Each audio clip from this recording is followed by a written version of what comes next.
السلام عليكم ورحمة الله وبركاته. إن الحمد لله نحمده ونستعينه ونستغفره ونعوذ بالله من شرور أنفسنا ومن سيئات أعمالنا.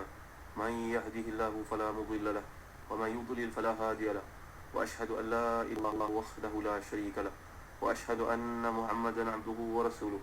يا أيها الذين آمنوا اتقوا الله حق تقاته ولا تموتن إلا وأنتم مسلمون. يا أيها الناس اتقوا ربكم الذي خلقكم من نفس واحدة وخلق منها زوجها وبث منهما رجالا كثيرا ونساء واتقوا الله الذي تساءلون به والأرحام إن الله كان عليكم رقيبا. يا أيها الذين آمنوا اتقوا الله وقولوا قولا سديدا يصلح لكم أعمالكم ويغفر لكم ذنوبكم ومن يطع الله ورسوله فقد فاز فوزا عظيما. أما بعد.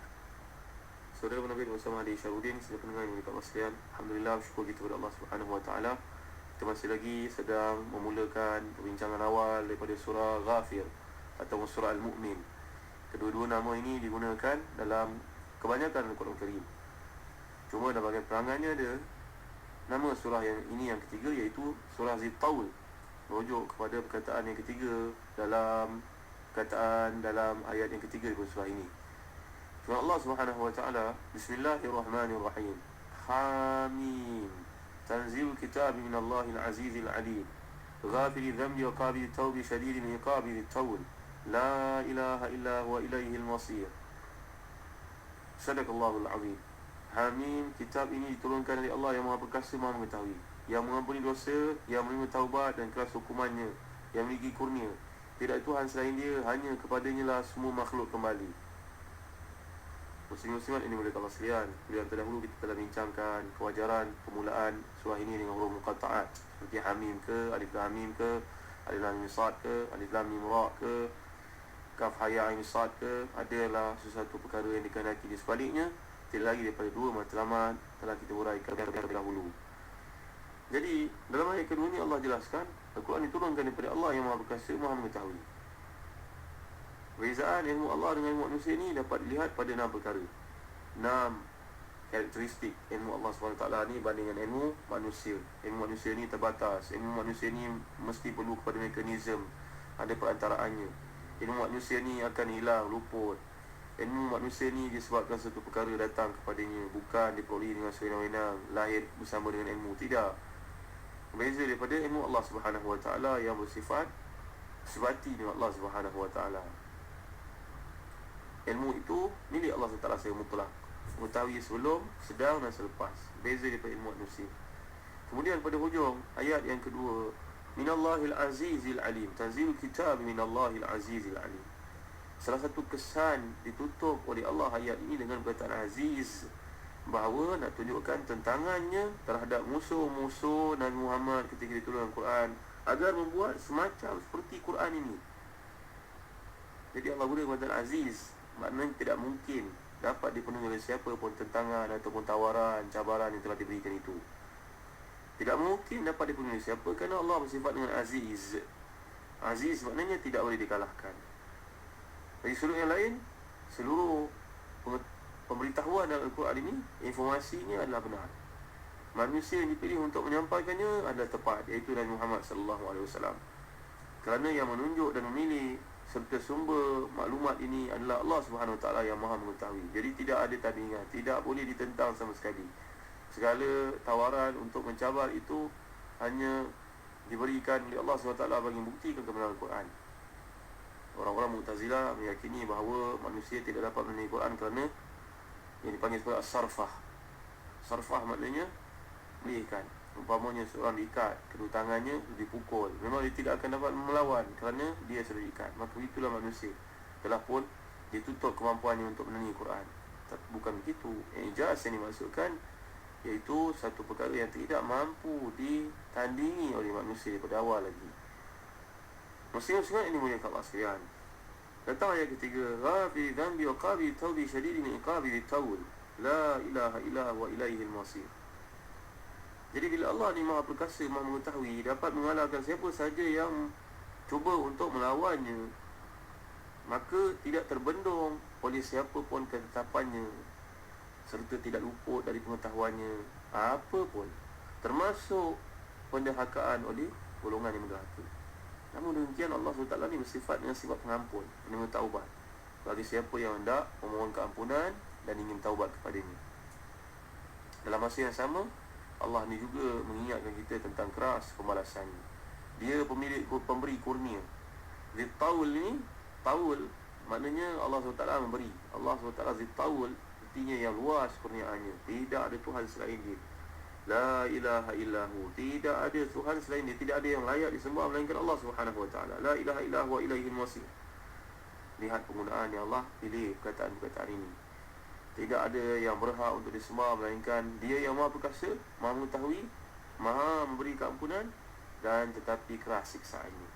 Inilah ayat yang telah kita huraikan pada kuliah terdahulu disebut oleh para ulama tafsir. Contohnya Syekh Abu Bakar Al-Jazairi dalam Al-Aisar, tafsir antara tafsir yang terbaik untuk kita miliki, bahawa 3 ayat yang awal ni dengan izin Allah telah menjadi sebab seorang sahabat yang lalai, yang mengikut syahwatnya, bila Sayyidina Umar utuskan surat tersebut kepadanya mengandungi surah Ghafir ini, lekas-lekas ia sedar akan kelemahan dirinya, maksiat yang ia sedang bergelumang dalamnya.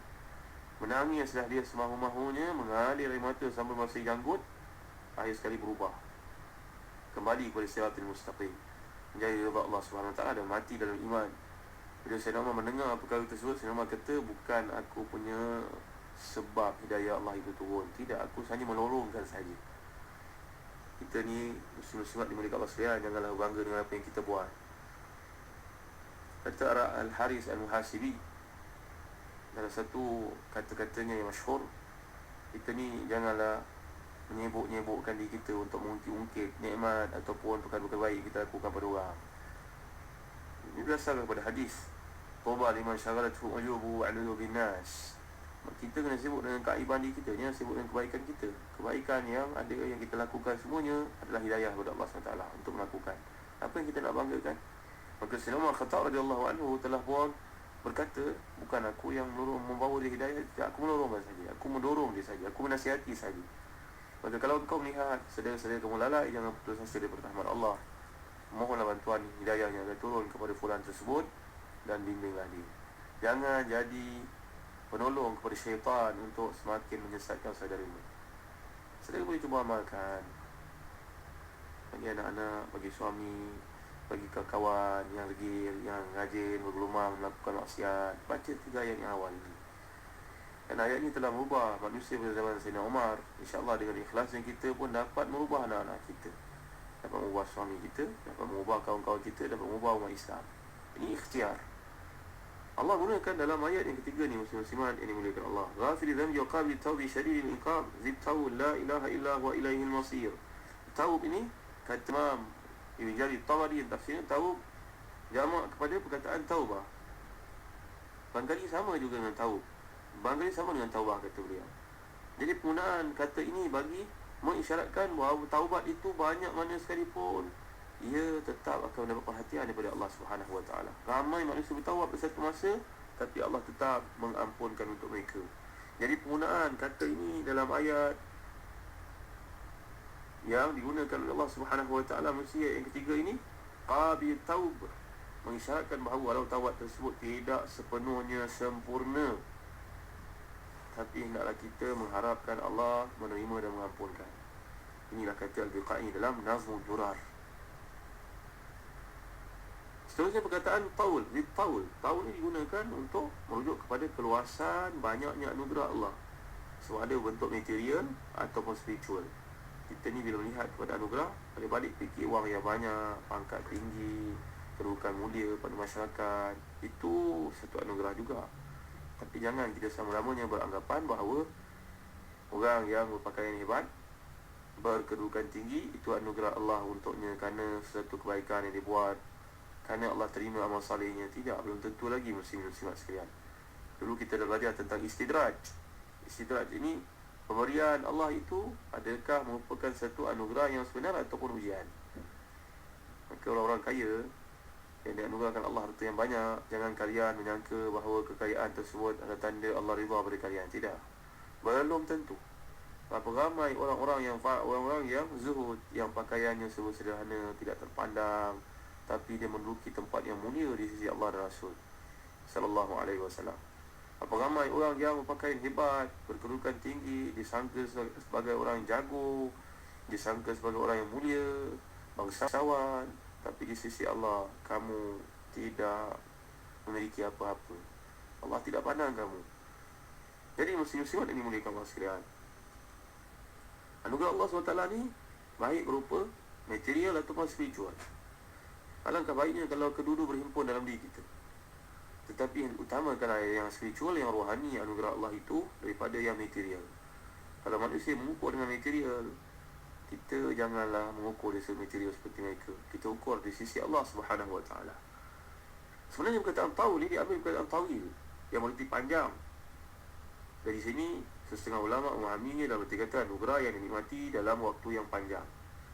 Sesuatu dan doa yang diajar Nabi SAW, kita naklah selalu mengamalkan Allahumma inni as'aluka imanan la yartad wa na'iman la yanfad wa murafaqata nabiyyina Muhammad sallallahu alaihi wasallam fi a'la jannatil khuld. Ya Allah, aku mohon kepadamu iman yang tidak murtad, anugerah yang tidak putus-putus, yang tidak berakhir, dan menemani Rasulullah di tempat yang mulia di syurga kelak. Doa ni amalkan selalu muslim-muslimat sekalian dalam sujud-sujud kita dalam tahajud, dalam waktu duha, selepas sembahyang. Doa ni ada saya rekodkan, saya catatkan dalam buku satu-satu doa daripada hadis-hadis sahih. Baik. Jadi maknanya ia merupakan nikmat yang mencakupi segala bentuk anugerah. Kalau kita nak bayangkan, bukan melibatkan waktu saja, tapi ia merujuk kepada nikmat yang tidak ada penghujungnya, berkekalan, berlanjutan. Ada juga yang memahami perkataan taul ini merujuk kepada tawil, artinya kuat, artinya mapan, berkekalan, solid. Maka di kedua-duanya boleh merujuk kepada maksud kepada Allah Subhanahu Wa Taala. Mesti ayat ketiga ini, zid taul, Allah mampu memanjangkan nikmat tersebut, mampu menariknya balik semula. Mohonlah kepada Allah Taala keterusan, kesinambungan nikmat, bukan untuk kita sahaja semata-mata, bahkan untuk keturunan kita juga. Nanti kita akan lihat nikmatnya menjadi orang saleh ini sampai ke akhirat besok pun boleh beri syafaat, melengkapkan kekurangan yang daripada keturunan kita. Kemudian perkataan iqab ini diambil perkataan aqibah. Aqibah ni merujuk kepada sesudah. Kalau perkara yang namanya hukuman ataupun ganjaran, Allah sering gunakan Al-Quran dengan perkataan aqibatu, aqibatul muttaqin. Aqibah wal aqibatu lil muttaqin. Aqibah ni maknanya anugerah atau pemberian, hukuman, hasil daripada satu aktiviti. Jadi di sini perkataan iqab boleh juga kita fahami sama ada membawa maksud ganjaran ataupun hukuman. Hanya saja untuk makna ganjaran Quran ni seringkali menggunakan perkataan uqbah dar. Sedangkan perkataan yang berupa hukuman, Allah sering gunakan perkataan iqab. Iqab ini merujuk kepada hukuman. Kalau uqbah, semuanya perkataan aqibah, sesudah, anugerah ataupun pemberian ataupun khulasahnya ataupun kesudahannya. Jadi merujuk kepada uqbah, kebaikan. Kalau iqab, biasanya merujuk kepada hukuman. Muslim-muslimat ini mulia Allah sekalian. Jadi dalam ayat ini menggabungkan perkataan qabilut tawb, ghafirudz dzanb. Mengapa Allah tidak sebut ghafirudz dzunub? Mengapa tidak sebut perkataan ghafirudz dzunub? Kerana dosa ni, kalau kita perhatikan dalam hadis riwayat yang disebut oleh Imam Nawawi dalam kitabnya bertajuk Hadis 40, dosa di sisi Allah SWT ni memang jangan dipandang kecil. Tetapi dosa di sisi Allah tu bagi manusia lakukan, sebenarnya Allah mampu mengampunkan. Yang pentingnya perkataan guna kepada ghafir. Dosa itu semuanya tidak ada di sisiku bila aku nak ampunkan. Jadi tidak diguna oleh Allah perkataan ghafiruz dzunub. Demikianlah ulasan yang dikemukakan oleh Ibn Jarir Tabari. Allah tidak menggunakan ghafiruz dzunub bagi menampakkan kepada kita sebenarnya dosa di sisi Allah SWT benda yang kecil. Kalau kamu taubat pada aku, ia kecil. Dengan syarat taubat kamu taubat nasuha. Jadi ayat yang sedang kita bincangkan ni menggabungkan perkataan qabilut tawb, ghafiruz dzanb, dan ia kemudian dihubungkan dengan satu ayat yang beza, syadidul iqab. syadidil iqab. Tiba-tiba Allah SWT datangkan perkataan syadidil iqab, ghafir dhanbi wa qabil tawbi, syadidil iqab, zid taul. Jadi mungkin disebabkan kerana pengkabulan taubat, mengkabulkan Allah akan taubat itu, menghapuskan dosa, bagaikan satu sifat yang bersatu, sedangkan dua sifat yang selepas ini adalah sifat yang sangat berbeza, iaitu perkataan syadidil iqab zid taul. Jadi muslim-muslimat ini mulai Allah sekalian, didahulukan perkataan ghafirudz dzanb, qabil taub. Walaupun dikatakan bahawa pengampunan taubat mendahului pengampunan dosa, ia bertujuan untuk mengisyaratkan betapa Allah ni demikian cepat mengampuni dosa hamba yang hendak bertaubat.